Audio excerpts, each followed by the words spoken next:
What is up, everybody? We are back. Another episode of the Grunge Bible Podcast, episode 56. My name is Ethan Shalloway, joined by Chris Salona. It's a Monday night. We just got off the horn with a good friend talking about the Jerry show. But first, how we doing, Chris? You doing all right? Yeah, I'm doing well. The weekly check-in comes back around for another stop. We'll check in here. Hopefully people don't make fun of me this time around for my demeanor on the check-in. But hey, man. No, we're doing okay. I have to say, I was not I wasn't in the mood to record this episode. And then we got to talking with our guest, and it reinvigorated not only my zest for this discussion, but my zest for the day. This is a hell of a way to end a day. A good nightcap. Yeah, it's a great nightcap. So we're sitting down here on Monday, the 11th of April. This episode will be released on Monday, the 18th of April. There's really nothing else to say other than the fact that Jerry's in the air. Jerry Cantrell is in the air.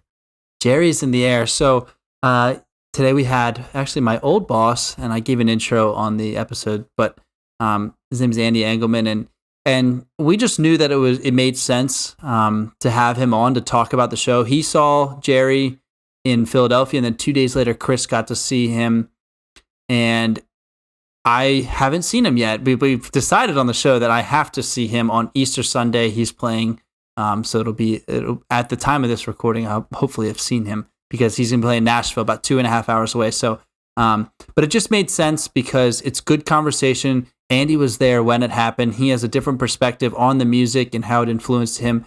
And that's really what this page is and what this, Grunge Bible is. It's connecting generations through music. So, he's just an honest working man, hardworking Mason who has worked outside his whole life and just loves guitar, loves Jerry. And I was very happy that he got to go see the show. I'm really happy that Chris got to see Jerry play, and I'm happy that I'm going to be able to see him. And it was a great interview. I'm really happy that it worked out, and it's a treat. It's really good. So I hope you guys can enjoy it. And I think that also another thing, you guys are all out there probably going and watching the show too. So hopefully you can relate to all the things that they're talking about, and maybe your favorite song from the concert, and the experiences are going to be similar. So I think that, let us know. Let us know in the comments what your favorite Jerry performance was from the time, or what your thoughts on all of our topics were tonight, because I think it'll be awesome. I could not agree more. So we're really excited to bring this conversation to you. Some great conversation amongst passionate fans and connoisseurs of this music, which we all are. And we are in our 56th week of the show. And we wouldn't be here without our top level Patreon supporters. So it is now that time where we need to thank our supporters. And we're going to start that right now. So I would like to thank, we're going to lead this off. I would like to thank, the first name I'm going to read is Alex Long. And I met Alex Long at the Jerry Cantrell show in Boston. Had a nice, good old-fashioned Grunge Bible meetup. I met the first Alex meet and greet? The first ever time I've met somebody. So Alex and his friend Brody were up there. We ripped some Jerry Cantrell together. Really, really great time. Great dudes, and also a top-level patron. Really, really happy about that. So we're going to thank Alex Long. Additionally, we're going to thank Darian Riddle, Brenda, Black Hole Sean, Chris, Captain Hightop, Nikki Six, Laura and Irene, Shannon Gorgone, Kayla Jean, Millie, Marianne, Sue, Sunny Mashburn, our number one fan from Australia, What the Fuck's Up Denny's, Jamie Lynn, Alexis Shannon, Release, Millie, Rachel Corning, Fuck Soup, Wayne Staley, Doug Endy, Jade Mercado, Kara K, The Blue Owl, and Victor Schaefer. What a mouthful, man. What a it's mouthful. Getting up there. Yeah, we're getting up there with the Patreon so supporters. This is really what it's all about, though. People coming together over music and having some good times and making connections and sharing in a common passion. So I was able to do that in person with people that we met through this community, which it doesn't really get much better than that. No, it's pretty special. I mean, that's what it's all about. It really is cool.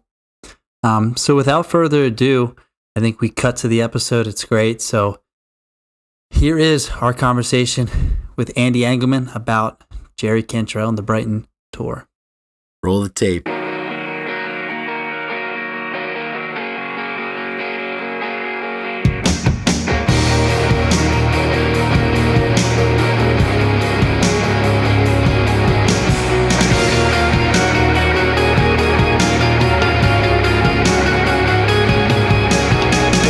guys, here we are. Chris, Andy, it's nice to see you guys this wonderful Monday night. How's everybody doing tonight? Doing well. Nice Hanging warm in day there? here in Pennsylvania. So, yeah. Oh yeah, it's fine. Weather's finally breaking over there, Yeah. huh? Yep, It's about time, especially for the masonry. that's right. Yep. So, to catch everybody up real quick, this is Andy Engleman, and Andy and I go way back. He's been in a few of my band music project. He's been my, I guess, guitar sound guy a little bit. He's also been my boss. He's the guy that got me into Alice in Chains initially, I'd say, like more heavily than just me listening. My dad and him go way back, and yeah, we've been connected for a long time. And then this past summer, when Chris came down, we had our first performance as our quote unquote band Merchant Copy. Yeah, this is a band meeting now. This is a band. Yeah. We're setting up our next tour date of Merchant Copy. We're a 3-piece band, obviously. And Ticketmaster pre-sale will be available for the listeners of the podcast, obviously. Yeah. But Andy Engleman he's an axeman himself. He's an incredible mason. He's been doing it for a long time. A great hardscaper, and it's just he's a grunge guy like the rest of us, and he lived through it. And we've been to Foo Fighters shows together. He's seen now Jerry. The reason that we have him on tonight is Chris and Andy both got to see Jerry's his Brighten tour, and we're doing a little compare and contrast. And I just want to hear, honestly, both of you guys talk about it, because I know it was pretty epic, wasn't it? Oh, yeah. Yeah, Definitely. it was.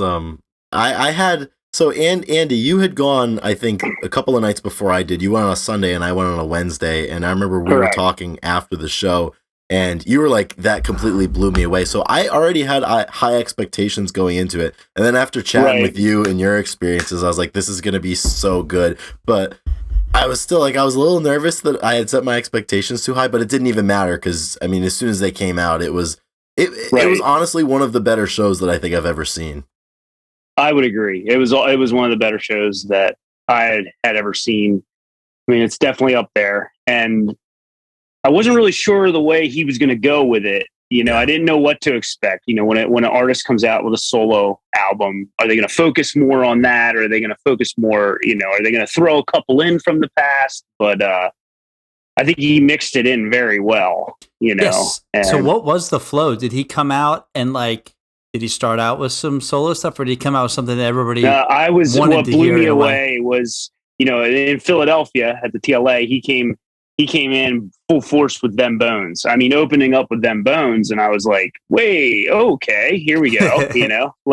Not expecting Them Bones. Honestly, I would have been okay without hearing any Alice in Chains that night. I went there. I love Jerry. It's all about Jerry. I think he's, he's up there as far as musicians and songwriters goes. For me, he's at the top, and I would go see Jerry no matter what. So it didn't matter to me. It was going to be like an extra surprise if an Alice in Chains song popped up in that, in that whole set that night. But when he really got into it, I was like, you know what? If you're going to play for 2 hours, right? I mean, yeah, you got to throw some in. He's got, what is it, 3 solo albums now? Yeah, he's got 3 now. That's a total 3. So yeah. So what was who comprised of the band? Who were all the members? Do you guys know? Were there some people from Alice or no? Prior to going, I only knew because I just recognized his name, but Greg Puciato, who was who took some of the vocals on.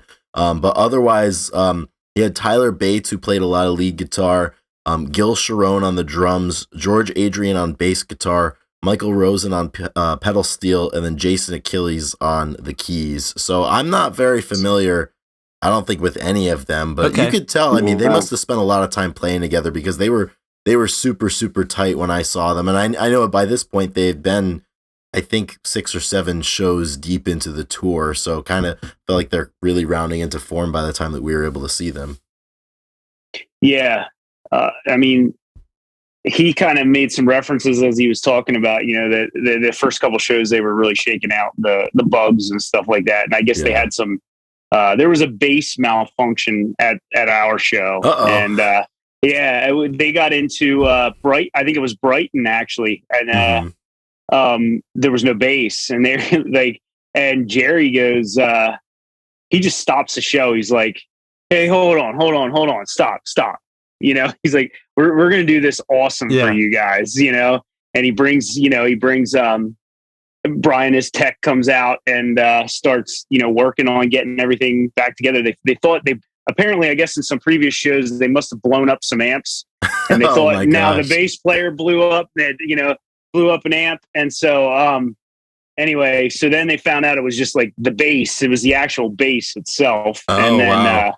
And then they switched out basses, but it was I think it was just so real, and like nobody cared, like, I mean, the tech was, was out there on stage switching guitars around and helping get this bass thing. And it was just like, everybody was just, I mean, how many times, as a musician, as a, amateur musician, Ethan, that like, if something like that goes wrong when you're like, in the middle of a show, it's embarrassing. I mean, it's completely embarrassing, but somebody like Jerry Cantrell and, can turn that into a great moment, connects with his fans, and, and bam, right. It still ends up being an awesome night. So, it's so funny that stuff sometimes, like when you're on that level, or if you just have the wherewithal to harness it, it almost adds to the lore, and it just adds to the street cred of like, yeah, we just blew this bass up, but whatever, man, we're gonna keep on rolling. We're gonna get it fixed, and we're just gonna rip for another hour and a half. Yeah, both of the venues were standing room only. Well, at least there was a pit, right, for both of them, and you guys both are really close. Yeah, TLA had I would say like a mezzanine section, Yeah. So yeah, but yeah, I was actually surprised at how close we got comparatively by because we didn't get there exactly early to get in line, so. Yeah, mine was pretty similar. So I think the doors were at 7, and then the opener was 8, and Jerry came on at 9. I didn't get there until maybe 5 after 7. So it was pretty well filled. Funny story. I ended up meeting a couple of Grunge Bible disciples. One of them is a top level Patreon supporter. Shout out to my man Alex Long and his buddy Brody. So we met up at the show actually. Killer dudes there, and so we kind of lingered. We had some drinks at the bar, and then after the opener, we were able to squeeze down into the right in front of the stage. We were, I think, maybe 3 people back from the front of the pit. So same thing. They had a standing room GA section, and then they had like they sold them as like box seats around the side. It was a little elevated, but it wasn't seats. You could just stand. You were close to the bar. But I mean, for a show like that, I needed to be close, and it just kind of just blew my hair off in a way when they came out. So cool. Like That's awesome. It's been a while since I've had this extended of a high from seeing a live act, and I've been listening to Nonstop Jerry, Nonstop AIC. Had you seen Jerry or Alice in Chains before, Andy? I have not. No, I had not seen them before. No. Yeah. When grunge took off, I was like a 13, 14-year-old kid, you're so probably not gonna be going to no shows. money, no money, nowhere, no way to get there, like, and they were on the other side of the country. Yeah. So you guys both said that it was like, obviously one of the best shows you've ever been to. Why do you think that what was it that made it the best show? Was it because it was Jerry? Was it just because it was, one of the idols? Or was it the music? Was it something that you felt like you missed, but then you were able to get like a really good taste of it to come back? Or like what about him as an artist made it so good or better than expected? That's a good question. I'll go first. So I think for me, I didn't realize how important it was going to be for me to see him in a way, because I mean, like we post Alice in Chains, we post Jerry all the time, and every then day. When he came out, I was like, holy shit, like there he is. He's right there, and I almost sometimes you forget how much you actually like this music and how much appreciation you have for these people. So for me, it was just kind of that perfect storm of the realizations or the re-realizations of that stuff, and I was with some good buddies, and you're having fun, and and the band was super into it, and the crowd was so into it. It was just kind of one of those things that everything came together, and I think when he started playing some of those songs, you think of all the memories that you have to those songs and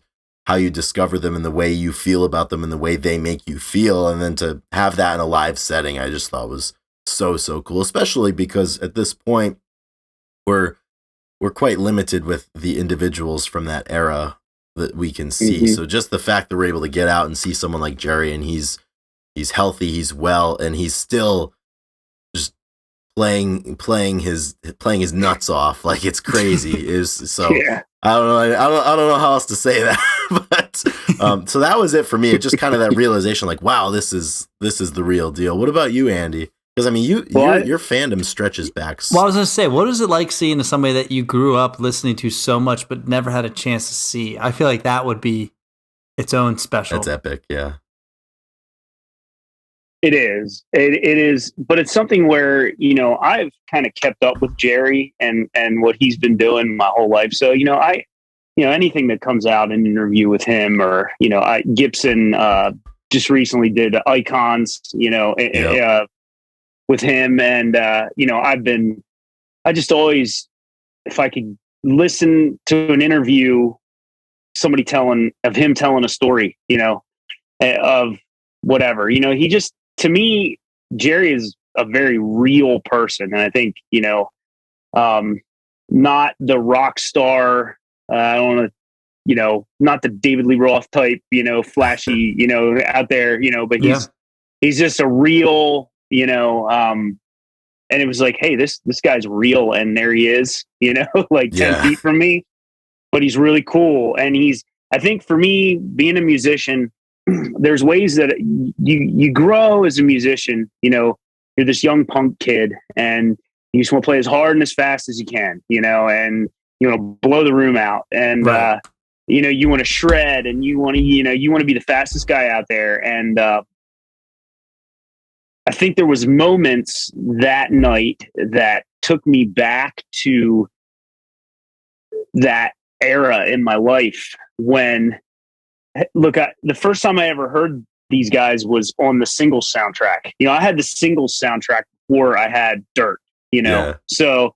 So I'm listening to the Singles soundtrack. You know, you got a guy that was completely getting into thrash metal, you know, Anthrax, Slayer, and Metallica, and, you know, everything, you know, playing as fast as you possibly could. Oh, yeah. And then along comes this, hey, you know, people start talking about this music that's coming out of Seattle, and you're like, oh, okay. Like, you know, a lot of it was compared to the classic rock of the 70s, you know, Zeppelin and the Who and Floyd. And, you know, so you're like, oh, well, you know, that stuff's pretty cool. Maybe I should take a listen to that, you know? And so, you know, here, I think I had an older sister, I have an older sister who is 10 years older than me. Yeah, shout out sis. On her way down from New York to see me, but anyway, right now. But anyway, allegedly. So she's allegedly, yeah. So I think she had the Singles CD at the house, you know, and I was like, oh, I'm gonna give this thing a listen to, you know, and here comes, you know, Alice in Chains and Wood, and you know, he gets into, you know, as a guitar player, astute guitar player, you know, studying everybody's great guitar players' moves that I can find, you know. He rolls into the solo, and it's a slower solo. It's not ripping. It's not, you know, complete outright shred. And it just totally grabbed me. And I was like, wow, you know, the effectiveness of something like that.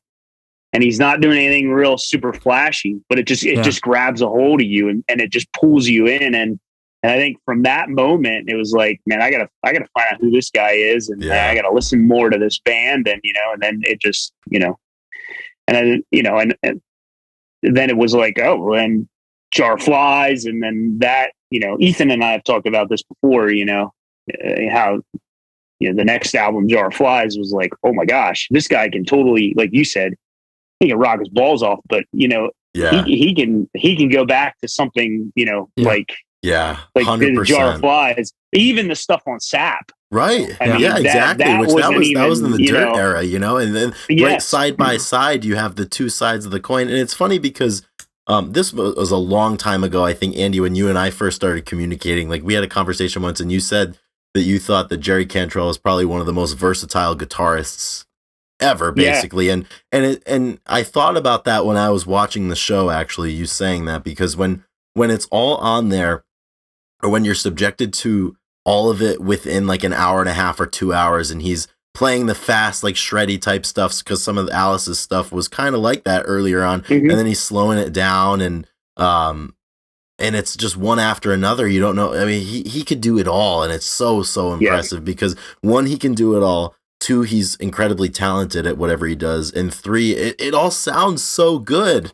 Like, it's not like he doesn't do the slow stuff well. Like, he does the fast stuff just as well as he does the slow stuff. Yeah.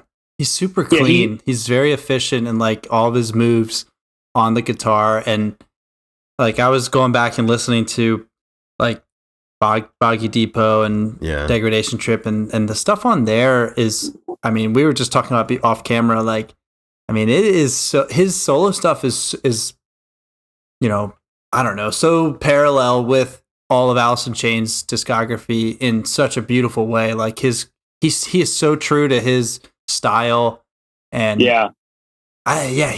the riff lord. He's got some beautifully flowing. It's just flowing. Everything flows so well for me. On those albums, like on his personal stuff. I love it. I think he's also he's an artist who serves the song. It's not about Jerry. It's about the song. And he doesn't play parts that don't serve a song well. There's a nice little lead in in My Song, and did he play My Song at your show? Yes, I believe. That was, I think, his first solo song, or his first solo song that he did. There's just a sweet little lead that he does in that, and I just feel like that is a perfect example of Jerry. Serves the song. You have so much going on there, capturing everything, and it's just, he's just a great musician. And obviously, I mean, the creativity keeps flowing from him. And that's why I was so excited to finally get another solo record from him in Brighten. And that's a great record. And I think from that record, he played at my show. He played Brighten. He played Black Hearts and Evil Done with Lola Collette, who was the opener. And then he also played Atone. But I mean, Brighten is the title track. That's such a classic Jerry song. And he's got such a unique vein that he seems to create from, that I feel like you could take songs from Brighten and put them on Degradation Trip and vice versa, or even put them on the Alice in Chains self-titled. And it's all so cohesive because, I mean, Jerry basically was the songwriter for Alice. And you can tell he creates in his space. It's such a good extension. It's not like he redid anything. No, you know what I mean? Exactly. Because that's the trope of like a lot of people when they just like, they're making another album. Like, he just like he is expanding one big album that is Jerry Cantrell's music. Like, it's just one. It's a different area, and it just fits well together. He's not redoing any of it. And I think that's why I don't get into it's not Lane singing. I don't try to get into that whole thing, because I mean, it's just great music, and you can't you can't take that away. How do you say his last name? Greg Puciato, who was Puciato. He was taking the vocals on with Jerry. How was he? How was his part in the whole show? I feel like, go ahead. How was he? So for me, I think for most of the show, I was just so fixated on and in awe of Jerry Cantrell, who was 6 feet in front of me, that it was, sometimes I kind of forgot to listen. But I mean, Greg had so much energy, and he was going around the stage, and his voice is strong. I think being up at the front, right near all of the noise, sometimes it's hard to pick out the vocals. But I mean, he is very, very talented, and they seem to have really good rapport, Jerry and Greg, and the entire band together. But it was really, really cool. And some of those songs, some of those parts that he's singing, I mean, they're parts that Lane would sing. Those are not easy things to sing. I mean, I can't sing for the life of me, but I can't imagine some of these parts, like Man in the Box or something. We got that one. I can't imagine Lane's part in the chorus for Man in the Box is easy to sing, and Greg was up there taking it, laying into that after being on stage already for an hour and 40 minutes. Yeah, it was hard where I was. I couldn't hear him very well. I don't think there's the way the sound was mixed or the way we were there in front of the line arrays were sort of to either end of the auditorium where we were. So we weren't like dead, you know. That's the problem with being up on the rails sometime is the speaker you kind of miss. You miss where the mix is because the sound got, But when I went back and listened to some of the, you know, stuff that I took, it was like, oh, okay, now I can, you know, it sounds.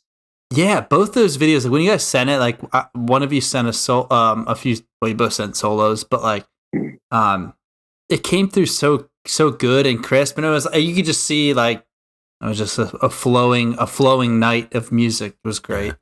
Andy, was there a song from the night, that was your favorite performance, or is there one for you that sticks out, or is it just like the whole thing? I think it's the whole thing. Like, there's not like one moment that I was like, you know, okay, so the one song was "It Ain't Like That," you know. Yeah. Like, that's my answer too. I totally was like, what? Yeah. You know. Yeah, it was. I can still see, you know, like, because your mind goes to the movie Singles, you know, right? Because they're in that club playing that. And you're like, because for me, you're like, man, back then, like, it would have been, I would have loved, you know, because I mean, all of us, who wouldn't have loved to have been at the Paramount or, you know, or the Moore to see them, you know, and it takes you to that, you know. Yeah. Dude, I wonder what it was really like, you know. Yeah. I did want to say one thing though before I forget. When the Brighten, that was when the bass went down at the show, and he's standing there and he goes, "That's good. I didn't really feel like I played that opening lead that well. Anyway, I'll get another shot at it now." Always the perfectionist. That's so cool. That's just so cool. He's the man. Jerry is the man. It's so funny though that you say "It Ain't Like That," because for me, so I'm comparing the set lists, and we both got that song at the same point in the show.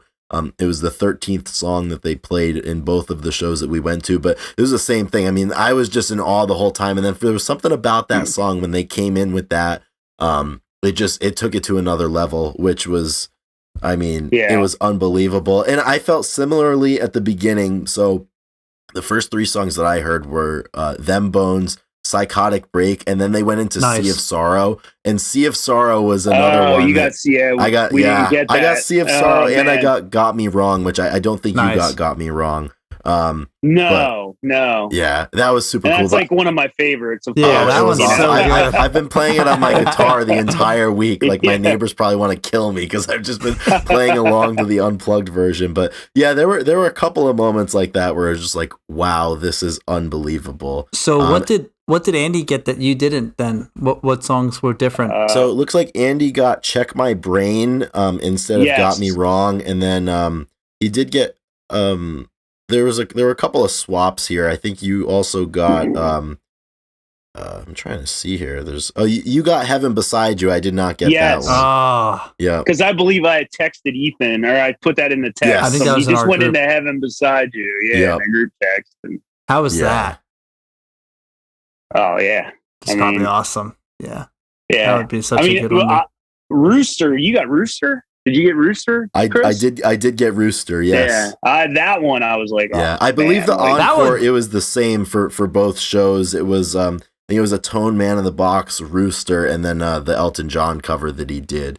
But Rooster was so cool. That's a sick encore, honestly. Well, I didn't know how many songs we were going to get in the encore, so he starts with a Tone, and I was like, all right, sweet. And then he went to Man in the Box, and I didn't think there was going to be more. And then he went into Rooster. I was like, that's so crazy. Awesome. Yeah, oh my gosh. It's funny because, you know, Doug was with me and he's like, oh, he didn't play Man in the Box. He's got to play Man in the Box. Yeah. And I was like, he's not going to play Man in the Box. I can tell though, because he I don't know in technical terms, but that thing that he brought up next to the mic, like the little voice thing. Oh, a talk box. It's he flipped the talk box up, and I was like, all right, I know what's coming now. Well, sure enough, I saw his tech bring it out and set it up at our show, but then he had flipped it down, and I was like, oh, maybe he's not doing, maybe he's not gonna do that. But I thought when I saw the talk box come out, I was like, maybe, Yeah.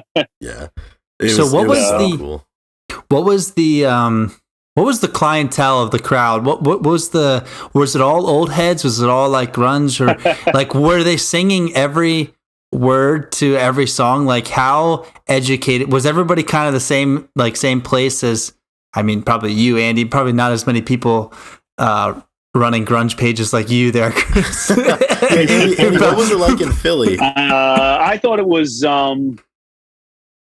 guys my age and older, a lot of dudes, you know, I made a joke, I made a joke about it at work the next day. I'm like, yeah, it wasn't like, if you were going there looking for chicks, that wasn't the show. It was not, not your venue. It wasn't, there's like a couple guys, there's always a couple wives there or girlfriends that come with their boyfriends and, but yeah, that was kind of, I think it was a lot of, older, not necessarily older, but people that would have been my just showing respect for all the years. People that were old enough to have purchased one of these CDs or something back when they were new. Or just, I don't know. It's always, I mean, that's a whole nother thing you could get into, is like who goes to concerts, why they go to concerts, right.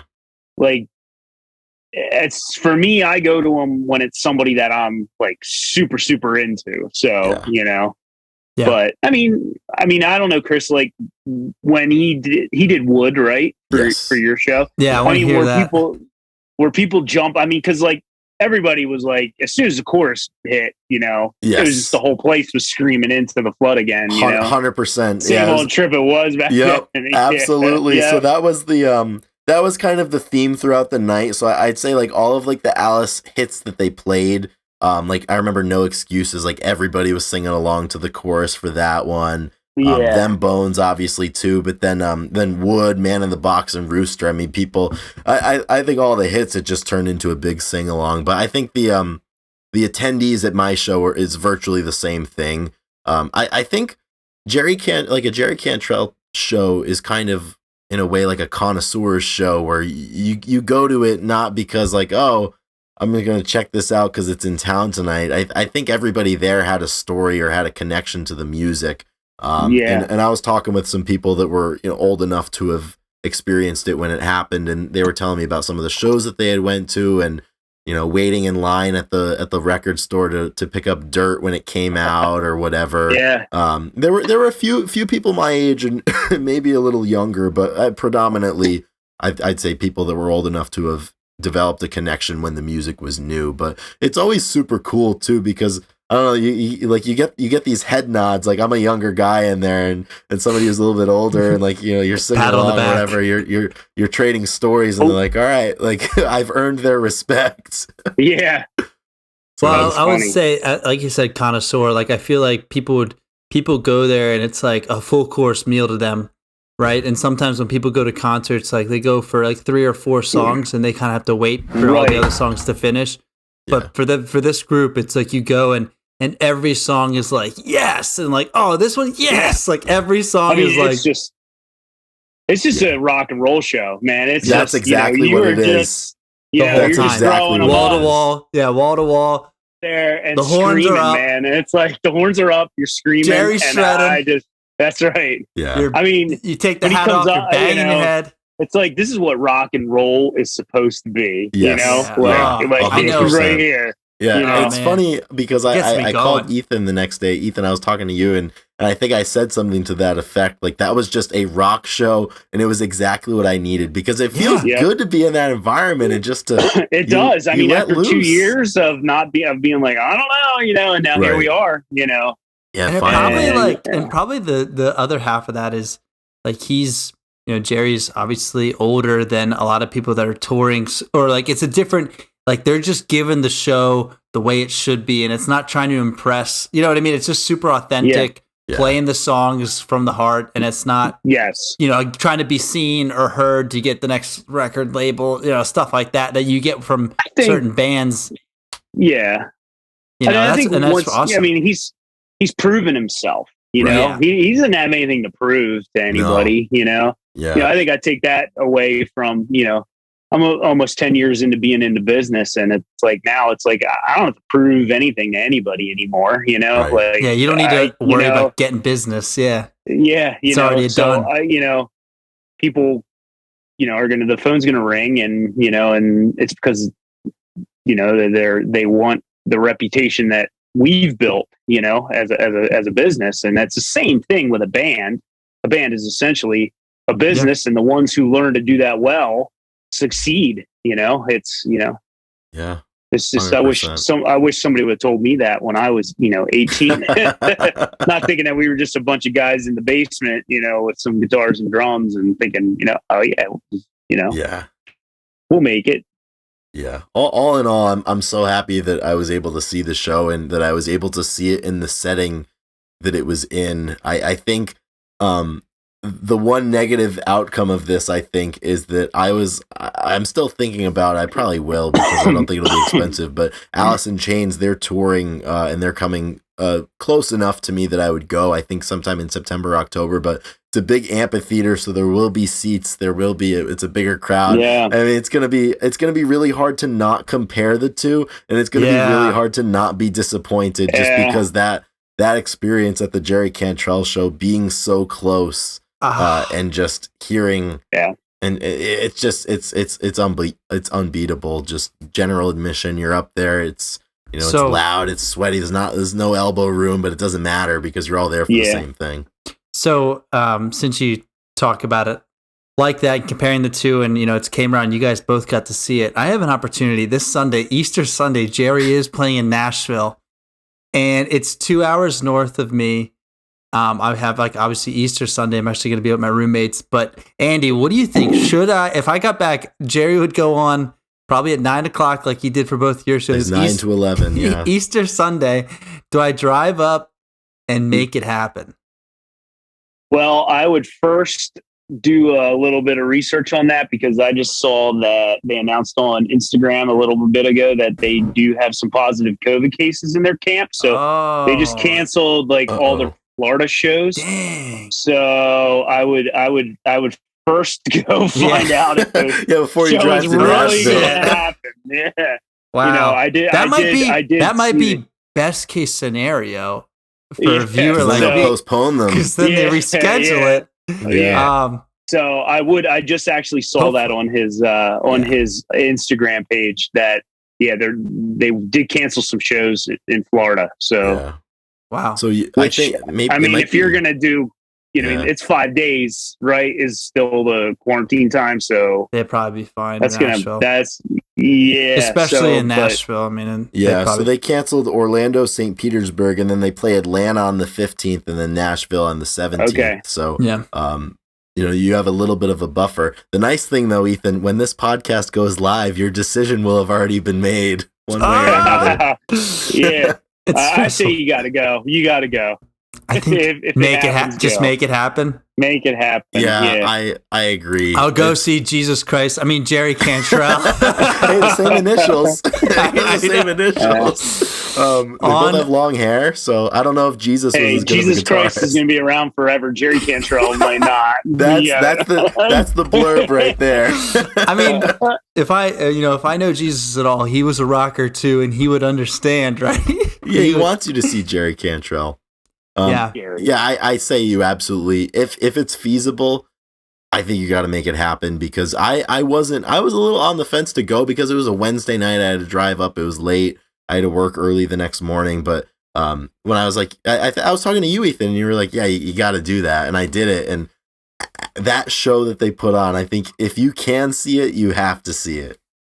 I'm ready to make. I'm ready to make a spontaneous decision to do this. I'm all jacked up about talking about it. You have to join the fraternity. I know. I know. Exactly. What kind of fan, person, musician would I be? Reputation to uphold. And as your friends, Chris and I are going to start a GoFundMe so we can get you to the show. Exactly. Yeah, we'll get you. And up there. Just like Chris said, there was he met up with some GB fans, and then you posted it. I'm sure that there's going to be some in Nashville too. 100%. Ethan, we'll be able to. And there probably was in Philadelphia. There's a ton. Doug, top level patron. Yeah. Doug ended top level. I was standing right next to him the whole time. Yeah. There were people. Yeah. I talked to a couple other people who went to the show in Philly. But Ethan, we're probably going to be able to go to any grunge adjacent show for the indefinite future, and we're going to be able to know somebody who's there, which is super cool. Yeah. So I think what you do, you go, you put out a feeler like, hey, is anyone going to be there? And then because I mean, I'll go watch by myself for sure. But it sounds like your experience sounds amazing. Obviously, Andy, going with somebody that you know have listened and talked to about it a lot sounds really good too. But dang, it sounds awesome. That's so cool. Yeah, what was Doug's reaction? Was he? I don't know how much of a fan, how much of a Jerry fan is he? I was going to say that. Like, I didn't realize how much he was. You know, I think he was really thought it was a great show too. You know. Yeah. How can you not? I mean, yeah, that's awesome. Yeah, it was super super cool. It's a high bar that any other concert I'm going to see this year. It's a tall act to follow. I don't know what my next show is going to be, but it's definitely one of those like there's history with it and the band and the music. Like maybe hopefully Modest Mouse is that same thing for both of us when we go, Chris. Yeah, like, I think so. I think that has potential to kind of do that. I don't have anything else lined up that I would say I listen to as heavily as those two. Yeah. So how much has Jerry toured like solo in the past? Has he done? Did he do one like? I don't know that he's done much since Degradation Trip came out, because I think Alice reunited. They started playing shows in 2006, and it was pretty much just Alice. He's played a few one-offs. He did some acoustic shows, I think, in 2019, but I don't know that he's done much or any. Yeah, so it's touring. not that, obviously not that common, and who knows if he would do. I mean, if they're going to be touring with AIC, I mean, right? If he does another record or not, or what the story's going to be. I hope we get more Jerry Cantrell solo stuff. I mean, if he, and anything Jerry gives us, I'm going to devour because he's that good. There's really nothing else to say about that. I mean, he's incredible. Yeah. And I think this is also one of the cooler parts about it is having seen the show, and Ethan, you'll join this club by the end of the day on Sunday, but just being able to share in it and share the experiences with friends who are also really passionate about it. Like that's always super, super fun. Yeah, maybe we'll have to re-record this episode in a week. Episodes 56 and 57 will be about Jerry Cantrell's Brighten tour. You're gonna, we got to figure out something else for episode 56, right? You'll put this one, make this one 57, find something else to talk about. Yeah, exactly. We'll have to do that. And I'll just overlay all my opinions over the questions that we asked as well. Yeah. That Drew would love that. We need you to mix on this. Yeah, I'm sure. Yeah, he would absolutely love that. Well, yeah, so Andy, Drew. Yeah, go ahead. I was just gonna say, Drew. Obviously, we played in a band, and Andy's played with Drew a bunch of times. So this is all full circle. It's all full circle. Yeah. I mean, that's what music does. I mean, it keeps people connected throughout the years, and I think that the reason that we love grunge is because it connects generations, and that's exactly what happened with Andy and I. And I just happened to be a drummer, and he was a guitarist, so it was really easy to just jam, you know. Totally. I mean, it's interesting to see with my son now, who's 13 years old in drums, you know, and him coming to me with that grunge, you know, he's, you know, up here drumming to Interstate Love Song, you know. Yeah. And awesome. So he's into all of it, huh? Yeah. It started with, so cool. His buddy, got him. I didn't even prompt it. So I was like, you know what? I'll allow my children to make their decisions, and I'm not going to be like, oh, you got to listen to this or you have to listen to that. And I'm not going to be that way. And he just, I heard him listening one day, and I think some of it is he got the Spotify set list for our show, Ethan, with Merchant Copy, the one that you put together for all the songs that we played. Nice. Yeah, and he got, and then he got that list and he started playing. He got that list and started listening to. I'm gonna pull it up. Yeah, Meat Puppets is on there. Oh yeah. I think we need to talk about this on live because we have a show coming up and we need to just make another playlist. My batteries last. I'm trying to make sure my charger goes. Oh man. Yeah, dang, looking at this list, we had Wheels, Backwater, Everlong, She by the Green Day, Cherub Rock. Man, I love playing Cherub Rock. That's like Cherub Rock. Yeah, that's a great song. Me and Drew, we used to play that a lot. We had Black Hole Sun on there. Did we play Black Hole Sun? We didn't. We were having trouble with it, and we ended up cutting Black Hole Sun. I don't know if Adam was having trouble swinging with that, or that's probably what it was. Yeah. No. Boys Don't Cry by The Cure. That's good. I like playing The Cure. That came on in the truck the other night when we were Friday I'm in Love. We didn't do Friday I'm in Love, did we? No, I think we just played Boys Don't Cry. What was the other one we did? We did another 80s song in there. Well, we played Nearly Lost You. We definitely jammed it a lot. We didn't play. We never ended up playing Nearly Lost You. I Melt With You by Modern English. That's it. Yeah. Yeah. Yeah. Another one right in the Cure vein. That was really fun. Those are fun. Yeah. I like that genre. That kind of, it's like emo, the emo before the Midwest emo was a thing. Like shoegaze almost. Yeah. Yeah. That stuff was good. So Cole's been listening to this set list. That's great. He's probably and then but got then 3 likes. It's sort of him. Then he's branched off, and then he has a friend that comes over, plays some bass with him, and he's always playing. That's what it's all about. They play. They're really trying to. He likes 46 and 2 by Tool. Yeah, he does. Absolutely. and Numa by Tool, that's off their. I guess that's like a 2019 song. Okay, it's a real new one. Damn, the recent album. Complex. Damn, Andy, I didn't know that.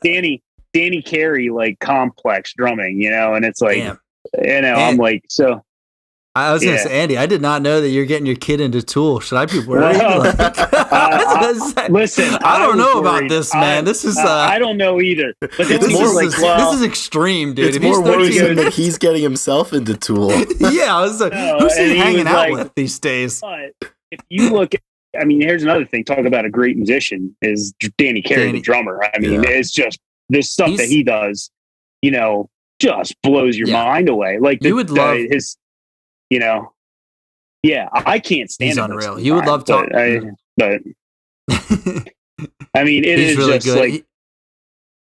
Sorry. No, it's a problem. I was going to say, you would really enjoy talking to one of the other guys. So we've had a similar conversation with Eric Lederman, and he talks about drummers serving the song, like we talk about Jerry serving the song and the different guitarists, and he said, and being busy without being overbearing. And he says that Danny Kerry does exactly that. He is an extreme talent, but he's not overbearing at times, and he does let the song breathe and lets Maynard do his thing. And that's why that band is so, hypnotizing in a lot of ways, because the parts play. They all have their own parts, but they don't step on each other, and it like fits really well. And Danny is really good. Sometimes it is a little bit much, but it works. Yeah, for the Tool it does. People. There's a time and a place that I do enjoy listening to some of it, but overall I'm more of a like I said, I'm in the pit with the horns up. Let's go. Yeah, gotta be. But so there's 3 of us. There's 3 of us here. We have a scheduled merchant copy July 9th back in the barn. So it's funny you're in an attic. Are you sure about that venue? I don't know. Sometimes honestly, the venue owner. Yeah, I would say the manager. Listen, the manager was a real a-hole. I'll find us a venue. Dude, we need a mic. We need a microphone. We need to make sure that we have the cord. I'll make sure we have everything. We didn't have a cord last year. We're gonna be in good shape. I'll start practicing tonight. Who's playing? Who's gonna be home? Is Drew coming home? More importantly, what are we playing? Yeah, all right. Actually, am I recruiting the whole band? Yeah, I guess I have them all back. We're recruiting. All right, I'm calling. I already texted Tyler. I said, "Hey, man, if you can make it, we need a bassist. We need a bassist." I was like, "We got to pull this off," Yeah, what'd he say? He's in, right? He's like, "Well, I don't know if he." I'm sure he'd love to, but well, now he's got to be in. Yeah, now he's in. It's official. It's Grunge Bible Podcast official. Yeah, it's happening. You can't skip the show. It's on the airs. I know. I really wanted to. But if Drew can play guitar, I'll play bass. Whatever. I don't know. Yeah. Exactly. It's 4 string. I mean, someone needs to play the Fugazi bass line and have some fun with it. I want to own that. Yeah, that's. So I would say let's do our songs of the week live. Let's do 3 right now, and it'll be our set. It's a kind of quasi. We're building a set list for that day. So think of a song that you want to play, but also that you've been listening to. So it's kind of 2 birds, 1 stone. Oh man, I like this. There's one that actually comes to mind that I think would be super cool. So it can be. I mean, are we doing repeats? There's a few songs that we're probably. It doesn't matter. We could repeat. I was thinking not necessarily just song of the week, but also like the set list from last year. But of course, we can repeat it because we can do whatever we want. Ethan. let's just say there's like 20 songs on this playlist, and we played like 2 because last year because we didn't have a microphone, and all things considered, the manager was being a jerk. All right, so who wants to go first? Who wants to go first? And, all right, let's hear it, Chris. So what's merchant copy going to open up with?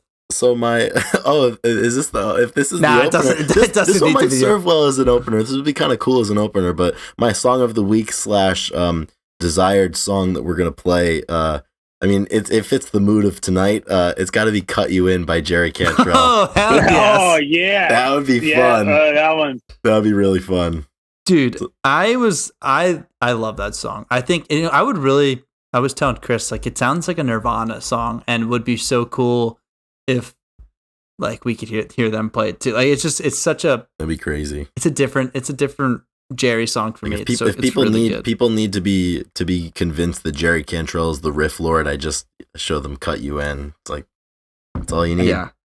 That's my selection. I think that one would be fun. Andy, are you gonna you go next? I'll let you go next. I'm gonna go with the Fugazi Waiting Room then. Oh, yeah, that's an essential. That one came on last night, and it came on the other day while we were pouring concrete. It's just like total jacked up. Yeah, because you texted us a video of it. You're like, this is on the set list for next show. Yeah. I'm like, and that's what. Gotta make that happen. Yeah. So I don't know. Yeah. Well, yeah. There's going to be could be anything. I was on listening that to list. some Social Distortion last night. I mean, it's like. Well, so how's the music on the job these days? What have you guys been listening to? That's the toil is where it really goes down as far as grunge. It all depends on who's the DJ for the day, and it also depends on who's around. So what we listen to. So. Today was classic rock day because there were kids playing in the yard of the house that we were working on. So, you have to clean it up for them. Yeah, we didn't want to have any F-bombs flying. No, probably not. Not good for the job. We listen to everything. I mean, we'll go from Rage Against the Machine, to I don't know, Joe Bonamassa blues song, or something like that. That's range right there. I like that. That's good. Yeah, that's pretty good. Even some 80s, some of the guys like 80s rock, Foo Fighters. We've been listening to a lot of Foo Fighters, Yeah. So yeah. I kind of want to pick one of their songs. I think I did. Yes. I picked "I Am a River" last week, and I really for our songs of the week, and I really could do "Word for Word" as my song. It'd probably be a tie, but I kind of want to put back on the list of Cherub Rock. I really would love to play that. It's a hard song. Yes. It is hard, but it is. And I would love to play a Soundgarden song too, but I know that's so hard to sing. Like, I feel like every time I bring that up with whatever band I'm playing with, it's always like, do we have to do this? Like, do I have to sing Chris's part? Yeah, I don't feel like "Fell on Black Days" would be. I don't know. That one I don't feel like that one would be. Yeah. Maybe an Audio Slave song. Maybe Audio Slave would be that'd be really fun. Yeah. Like maybe play like Gasoline. Doesn't remind me Gasoline. Gasoline. I am the highway might not be too terrible. Yeah. Yeah, that's what I was thinking. I don't know.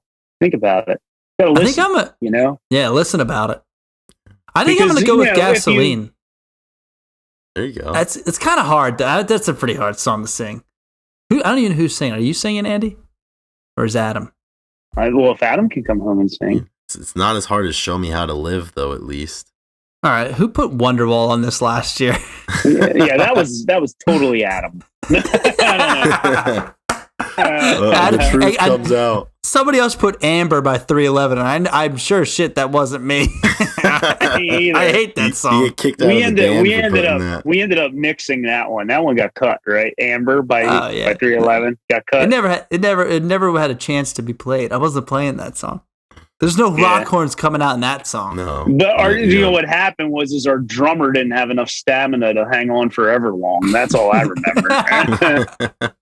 It happens. We have some intra-band conflict right here. So no, it's officially a band. Intra-band ball busting. Yeah, you know? we're like the Gallagher brothers. After the show, we're done. That's it. Yeah. Never playing again. We're staying together for the show, and then for the tour, and then we're done. All right, I'm gonna go with Share Up Rock. I'm gonna put that on the list for pretty good. For a good measure. That's a good list right there. So really 3 good songs, what about, 3 fun songs. We gotta get. We're not discussing further then. We can further music. You mean? Yeah. Yeah. Because I loved Served Servants when we did that one. Yeah. Remember we did that one? That one's always got to awesome. be on the list. Yeah. It's easy one to throw in. Yeah, we'll definitely Serve the Servants is a lot of fun. Well, I think we play that for sure. Yeah. Yeah, there's some good Nirvana stuff that we could throw in. Be cool to play a Trees song too. You guys nearly lost you. I was saying, nearly lost you. Yeah. You need to bring it down with some dollar bill or something. Oh yes, I would love that. And Backwater. You know, we gotta play the puppets. The puppets. We'll play for 3 hours. So yeah. It'd be like a Fish concert. Down. We'll play until they shut us down. Exactly. Pull That's the the only way plugs. to do it. Well, this has been a very lovely sit down. This is great. You got some Jerry talk, some Tool talk meandered in too, and then some band summer tour planning. So this is really we're covering all the bases here, which is really, really awesome. But this was a lot of fun. It's always so fun just to talk music with people who are passionate about it, especially when amongst friends. So this episode just made a lot of sense because we've been talking a lot more, and you guys had both saw him. I'm gonna go see Jerry this Sunday, so yeah, you are. We're gonna redo it, but but it just made so much sense. I mean, this is what I need to push me over the edge to go see it. Yeah. So here we are. That's so great. I'm happy that we were able to do this, and Andy, is there any you have the Instagram for the masonry? Do you want to plug it? Engelman Masonry LLC, right? Yeah. I think that's it. Absolutely. I don't even remember. One stop shop. It's all linked. We'll get that sorted. We gotta let the people know. Yeah. If you're in the eastern side of Pennsylvania and you need masonry done, and you want the grunge guys to come out and do it, and you want to hear grunge music while you play it, Engelman Masonry is what you need. Yeah, that's right. Well, Andy, thank you very much. It was a pleasure, and that wraps up tonight's conversation. On Jerry Cantrell. You guys having me. Absolutely. All right. Take care, Andy. Yep. We'll see you. See you. Rock and roll, guys. Rock on. So there we have it. That was a quality hour of conversation with Andy Engleman, and it was also an impromptu brainstorming for merchant copy, potentially coming to a city near you this summer, if you happen to live in eastern Pennsylvania. And want to come to my barn for a small show with only limited seating or standing room only. Hey, you know what they say though? If you've got the music, I've got the time. If you got the time, I've got the beer. Exactly. I mean, we'll definitely we got to have some videos and we got to live stream it. I think people would want to see it. I mean, we've always been hesitant to kind of stuff like that for I don't know what reason. Probably because we can do whatever we want. Yeah, so we'll have some video and audio coming soon. That's in July though, so a lot. I need to start practicing yesterday.